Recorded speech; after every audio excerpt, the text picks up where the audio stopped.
warahmatullahi wabarakatuh.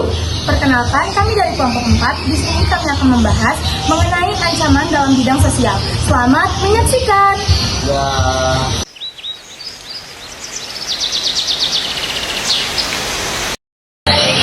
Pin, selama lu kuliah di Unpad gimana sih rasanya? Kalau menurut gua ya Han, di Unpad itu enakan, soalnya teman-temannya baik sama dosen-dosennya baik. Kalau lu di ITB gimana Han? Kalau di ITB sih, kalau buat pertemanan gua sih oke. Tapi kalau buat dosennya, wah killer-killer cuy.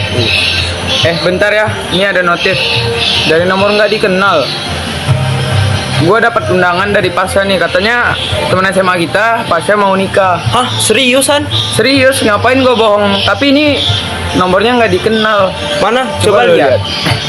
Mana gua udah download lagi. Lah, ini kan penipuan Han, kan di bawahnya ada tulisan APK. Seriusan lu? Serius gua. Terus gimana dong cari solusinya kalau gitu? Bentar ya, gua lihat YouTube dulu mau cari Ya. solusinya. Gua sekalian dah, soalnya gua udah panik nih. Oke, bentar ya Han. Oke. Nih Han, gua udah ketemu videonya. Mana Pin?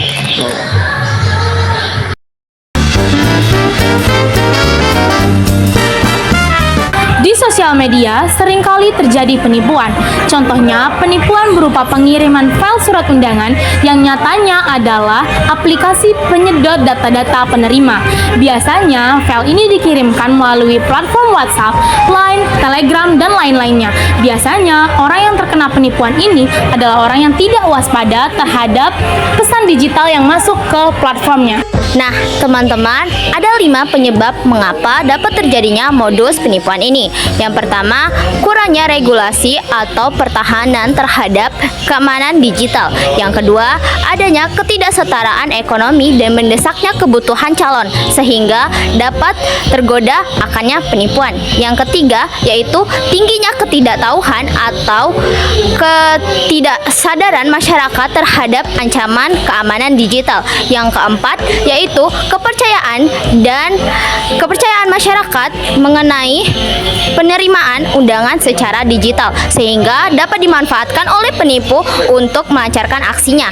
Yang kelima, yaitu lemahnya keamanan sistem yang dimiliki oleh pengguna. Nah, faktor-faktor inilah yang dapat menjadi situasi semakin buruk dan juga penipu dapat menjalankan aksinya secara lancar. Bagaimana sih dampak positif dan dampak negatif dari kasus ini? Dampak positifnya adalah kesadaran keamanan. Kasus ini dapat meningkatkan kesadaran keamanan masyarakat terhadap pentingnya keamanan digital dan berhati-hati terhadap undangan atau file yang diterima melalui pesan digital. Lalu, dampak negatifnya adalah kehilangan keuangan atau e-money. Yang kedua, kecemasan dan kerugian emosional. Yang ketiga, merusak kepercayaan masyarakat terhadap platform digital. Yang keempat, penyebaran malware atau virus. Yang kelima, privasi korban akan terganggu karena penipu dapat mengakses hal-hal pribadi dari korban tersebut. Nah, secara keseluruhan, dampak negatif kasus ini terlihat lebih jelas daripada dampak positifnya. Bagaimana solusi apabila Anda terkena kasus penipuan tersebut? Yang pertama, laporkan ke platform sosial media. Yang kedua, laporkan kepada pihak yang berwajib. 3. Hubungi penyedia layanan e-money. Yang keempat, ubah kata sandi Anda. Yang kelima, informasikan kepada kontak terdekat.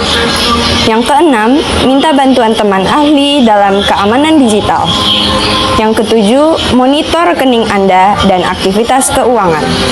Yang ke-8, tingkatkan kesadaran dalam keamanan Anda. Yang ke-9, ikuti proses hukum yang ada. Yang terakhir, yang ke-10, edukasi diri Anda sendiri dan orang lain di sekitar. Apa sih yang harus dilakukan untuk mencegah kasus serupa? Yang pertama, waspadai undangan yang tidak dikenal. Yang kedua, verifikasi pengirim. Yang ketiga, jangan unduh file atau APK yang tidak dikenal. Yang keempat, perbarui keamanan perangkat. Yang kelima, edukasi keamanan digital. Yang keenam, gunakan aplikasi keamanan. Dan yang ketujuh, laporkan aktivitas yang mencurigakan. Kesimpulan dari kasus tersebut adalah bahwa penipu menggunakan modus baru dengan menyebarkan undangan pernikahan digital untuk menyebarkan malware atau program jahat kepada calon korban. Hal ini menunjukkan pentingnya untuk selalu berhati-hati dan waspada terhadap pesan atau tautan yang diterima, terutama dari sumber yang tidak dikenal. Hal positif dari kasus tersebut adalah meningkatnya kesadaran tentang risiko keamanan cyber di kalangan masyarakat. Namun, ada beberapa hal negatif yang timbul dari kasus ini. Pertama, hal ini menunjukkan bahwa penipu terus mengembangkan metode baru untuk mengeksploitasi orang-orang yang kurang waspada. Kedua, kerugian finansial dan kerugian data pribadi yang dialami oleh korban. Terakhir, hal ini juga dapat merusak kepercayaan dan hubungan sosial. Terima kasih. Melalui kasus ini, kita dapat merenung tentang pentingnya kehati-hatian dalam menerima undangan digital atau pesan dari sumber yang tidak dikenal. Kesadaran terhadap risiko yang terkait dengan mengunduh file APK dari sumber yang tidak dapat dipercaya menjadi kunci untuk melindungi keamanan pribadi. Pembelajaran dari kasus ini dapat membantu siswa membangun keterampilan cyber hygiene dan meningkatkan kesadaran dalam potensi ancaman online. Oh, jadi gitu ya bro. Lain kali kalau gua ketemu kasus kayak gini lagi, gua cepet-cepet nih matiin semua akses imani gua. Ya, harusnya lu kayak gituan. Oke deh, kalau gitu gua duluan dulu ya bro. Oke, An. Hati-hati, An.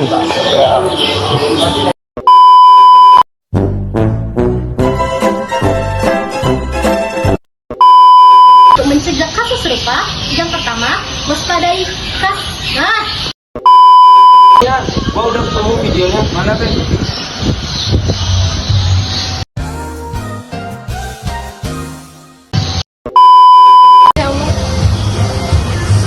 Assalamualaikum warahmatullahi wabarakatuh. Perkenalkan, kami dari kelompok 4. Di sini kami akan membahas ancaman bagi sosial.